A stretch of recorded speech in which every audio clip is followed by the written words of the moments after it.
Que privilégio ter você aqui com a gente. Todo meu, eu que agradeço Obrigado. o convite da TV Novo Tempo, né, o convite do seu programa Identidade Geral, de poder vir contar nessa TV, onde eu tenho uma história muito forte com ela, porque sempre vejo de casa, né?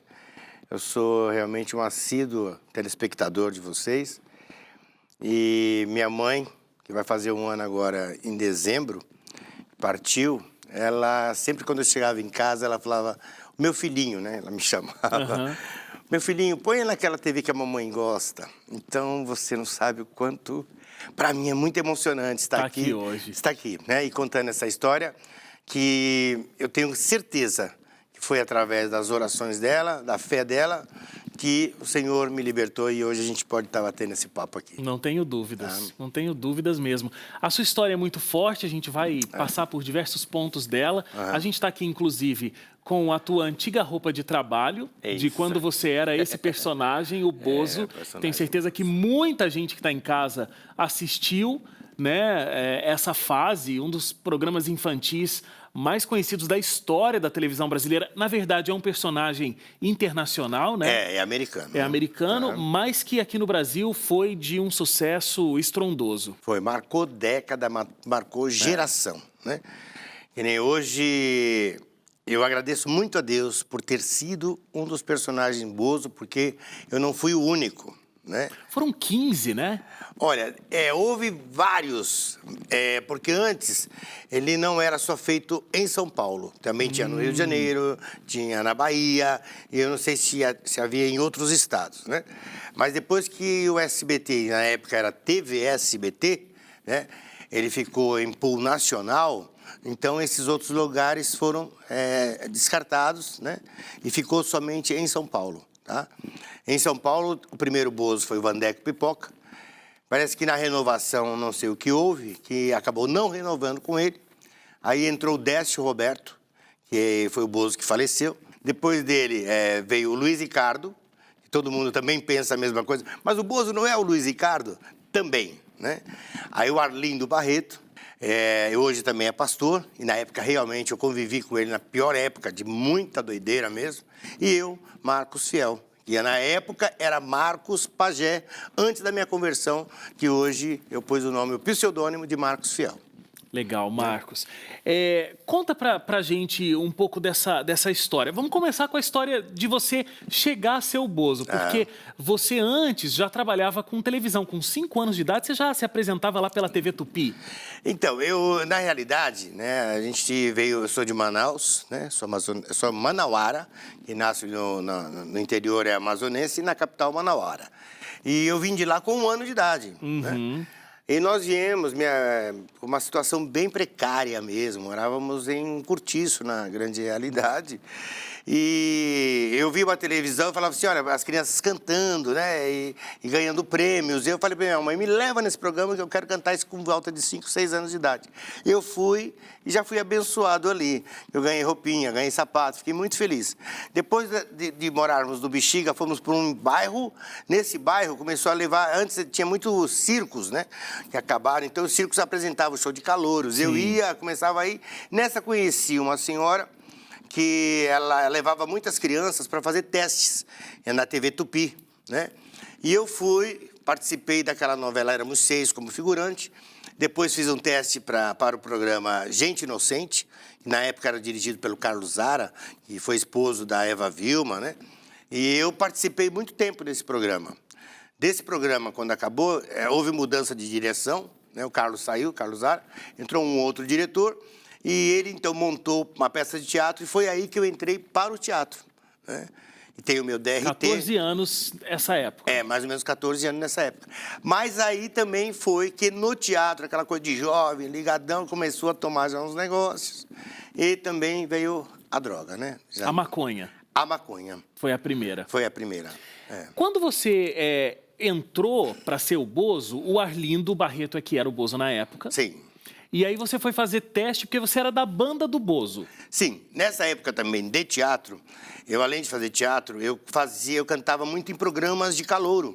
Do Silvio Santos, os programas do Raul Gil, programa do Bolinha. Conheci o produtor desse programa musical E esse produtor, nós começamos a fazer muitos festivais pelo interior, né?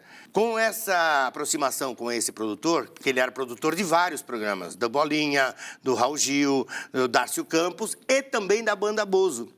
E ele precisava de alguém, porque o pessoal, como era músico da noite, então já vê, o pessoal chega tudo cansado, né? Sim. E eu sou sempre a milhão. Aí ele falou, vem você para tocar aqui na banda, né? Porque aí você dá um gás nos caras para mim. Aí foi isso que aconteceu. Mas diz que você não toca nada. Tô mentindo? Não, nada mesmo. Até hoje não toco. Precisavam de um ator ali na banda. Então, mas foi uma generosidade. Como eu digo no meu testemunho, eu digo, são coisas de Deus, né? Quando Deus quer você ali, ele até te capacita, né? Capacita, mas ele não queria eu como um músico, e sim como um apresentador.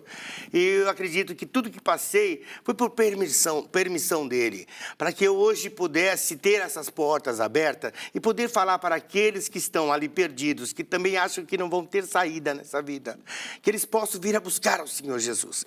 Né? Então, as portas hoje são abertas para mim. Hoje eu estou aqui nesse lugar tão maravilhoso, com você que assiste o seu programa. Poxa, você tem esse e tem outro também com o pessoal que debatendo. Redação. Redação muito bom. Então, o agir de Deus é maravilhoso. Né? E eu, então, fui para esta banda sem tocar nada. Olha que coisa. Eu até conto isso no meu testemunho, que eu dava uma pesadinha assim, uma pisadinha no teclado, ele fazia o barulho, o som do baixo. Dom, dom, dom, dom, dom. Aí, quando eu dava duas, ele parava. E o Arlindo Barreto, ele chegou para mim e falou, mas você toca muito baixo, você toca muito. Eu falei, é mesmo? Você gostou? Toca. Amanhã eu vou comprar um baixo e você vai me dar aula. Aí eu falei, não posso. Não sei nem pra mim. Não faz isso, não. Ele falou, não, você vai fazer isso. Não. E eu falei, como é que eu saio? Conhecereis a verdade vos libertará. Comecei a conhecer a verdade por ele. Falei, olha, eu não toco nada, você me perdoa.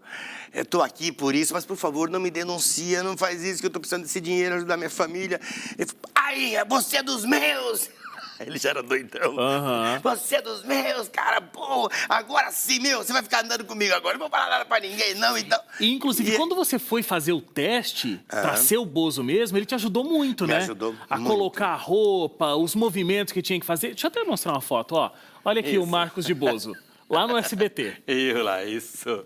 Eles tinham uma cultura de pegar somente artistas circenses, né? Então, eles queriam levar os artistas circenses para participar do Bozo. Porque a vovó Mafalda, ela fazia muito show, muito circo. Então, o que me falaram, né? Que ela falava pro pessoal, vamos pôr somente artistas que trabalham em circo e tal.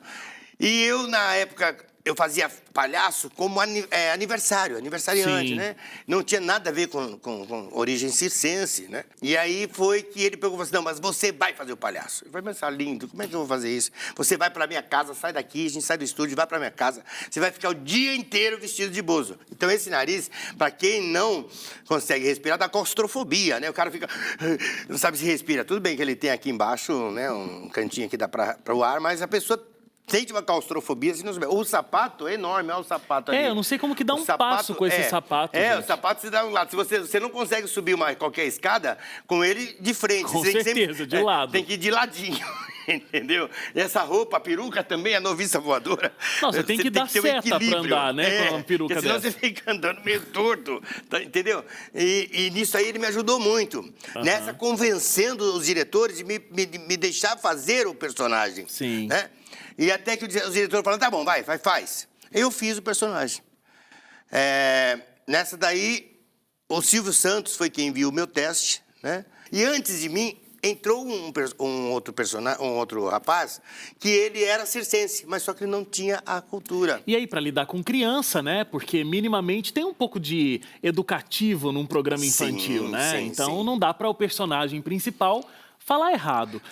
E, aliás, sobre o esquema das crianças, o personagem realmente era muito amado. Vocês faziam shows lotados. O teu primeiro foi em Foz do Iguaçu, é isso? Foi em Foz do Iguaçu. 15 mil pessoas te esperando lá. 15 mil pessoas. Porque a gente, antes de eu começar a fazer o primeiro show, eu estava assim 2, 3 meses no ar, né, fazendo e tal. Então o pessoal não me pôs logo direto para ir fazer show. Primeiro a gente vai se assentando, né, se sentindo realmente o personagem e tal. Porque é um peso. Agora, quando meu primeiro show eu fui para Foz do Iguaçu, que eu vi aquele monte de camelô, um monte de gente vendendo tudo que é coisa do Bozo. Não, bexiga, bala, pipoca. Aquela multidão de gente fica, né, vendendo. E mais aquela multidão entrando. Eu falei pro meu produtor, falei, o que acontece aqui? É show do Roberto Carlos?